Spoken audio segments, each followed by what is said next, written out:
उधर जम्मू कश्मीर के ही पुंछ जिले में एलओसी के करीब रहने वाले बाशिंदों को महफूज मकामात पर मुंतकिल किया गया है, जिसकी वजह से पूरे गांव में सन्नाटा पसरा हुआ है। 30 से 35 मकानों पर मुश्तमिल इस गांव में सिर्फ एक ही शख्स मौजूद है। मोहम्मद हुसैन नामी शख्स ने न्यूज 18 उर्दू से बात करते हुए कहा कि गुज़िश्ता रोज पाकिस्तानी आर्मी की जानिब से गांव में की गई गोलीबारी में जहां कई मकानों को नुकसान पहुंचा है, वहीं एक ही घर के 3 अफराद की मौत हो गई, जिसके बाद तमाम लोगों को महफूज मकामात पर मुंतकिल किया गया।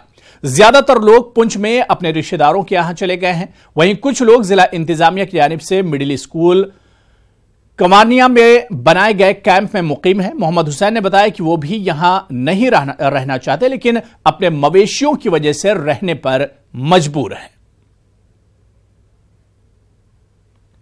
तो उधर जम्मू श्रीनगर कौमी शाहराह आज फिर से बंद की गई है। शाहराह पर कई जगहों पर मिट्टी के तूदे गिरने की वजह से शाहराह को गाड़ियों के आमदोरफ्त के लिए बंद किया गया है। शाहराह के बंद होने से हजारों मुसाफिर और मालबरदार गाड़ियां दरमांदा हो गई हैं। इंतजामिया के मुताबिक शाहराह को बहाल करने का काम लगातार जारी है।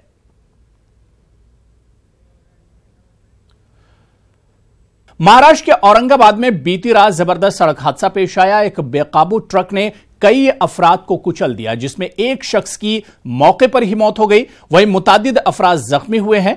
इस हादसे की वजह से इलाके में कशीदगी का माहौल है। मुश्तइल हुजूम ने ड्राइवर को पीटा।